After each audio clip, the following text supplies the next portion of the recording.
Assalamu alaikum guys, yau insha Allah za mu yi oil based strawberry cake. Idan yau ka fara kallon bidiyon Safmar Kitchen ko kuma ba ku yi min subscribe ba, ku yi kokari ku yi subscribing a YouTube channel ina, sannan ku danna ƙararrawa saboda idan na saka sabon bidiyo na ku gani, ku yi liking, ku yi comments, kuma ku yi sharing da family and friends saboda su ma su ƙaru. Saboda duk wanda yake bin pages ɗina zai tabbatar da cewa dole tukunyar gidansa ta canza. Ya kaga wannan softness ɗin, habawa a ɗan canza. So kun ga dai ke yummy, let's get started. Da farko muna buƙatar kwai guda 3, kun gani dai ko. To sai na zo na zuba milk 1 cup, tukunna na zo na zuba vegetable oil 1/2 cup, sannan na zo na zuba sugar 1 cup, tukunna na zo na zuba strawberry flavor daga Baker's Gallery, shi kuma 1/2 tsp na saka because ba a buƙatan flavor da yawa.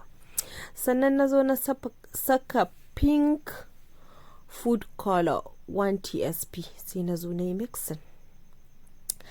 Ina ta mixing saboda komai da komai ya haɗe, abubuwan nan da na saka su haɗe. Madara kuna iya zuba madaran gari, ku yi diluting ɗinta da ruwa sai ta baku fresh milk. In baku da fresh milk in kuma kuna da shi kenan. So sai na ja shi gefe, na ƙara kawo wani bowl ina, sai na zo na zuba 2 cups of flour. Na saka 1 cup, sai na ƙara kuma wani 1 cup ɗin, kun ga ya zama 2 kenan.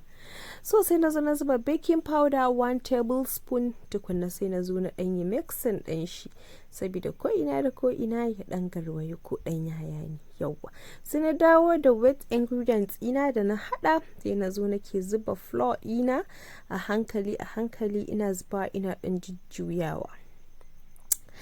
Kun dai ga yadda nake yi, to kuma haka nan za ku yi, kun gane ai. So kun ga pink color din bai fito ba, kun ga strawberry irin ya dan yi deep din nan idan ka gani. So sai na dan ƙara 1 tsp, bai dai cika 1 tsp ba, but na dai saka, kun gani. To yanzu pink din da na saka ya yi min yanda nake so, sai na ƙara mixing din shi sosai saboda ko ina da ko ina ya haɗu ya zama pink din asalin strawberry din, saboda ƙanshin ya yi maka yanda kake so da kuma color din ko ina haɗu. Sannan kuma na ɗauko baking dish ina, na zuba vegetable oil, na zo na ɗan jujjuya shi. To ya ne, sai na ɗauko bata na da na haɗa, na zo na juyi. Yawa kai, kun ji ƙanshin wannan kek, ya salam. Kun gani dai da simple ingredients, uwar gida amarya ke yar gida a caccanza. Sai na ɗauka na yi baking ɗin shi for 20 to 25 minutes. To gashi nan kun gani yayi, na yanyanka shi. Bayan na yanka sai na ce to bari dai in latsa muku ga yanda yayi soft wannan dai kek. Kun gan shi yawwa, ku kalla fa, ya salam. Ku kun san dai zai yi daɗi daga gani. Sai na ɗauko dessert plate ina da na shi ma a gurin Baker's Gallery na siya, da dessert spoons ina. Na ɗauko whipped cream ina da na kwaɓa shi na yi mixing ɗin shi, na haɗa shi yawa. Sai na ɗan saka topping sauce na strawberry a ciki, sai na yi mixing, sannan na zo na ɗan saka, kun gani.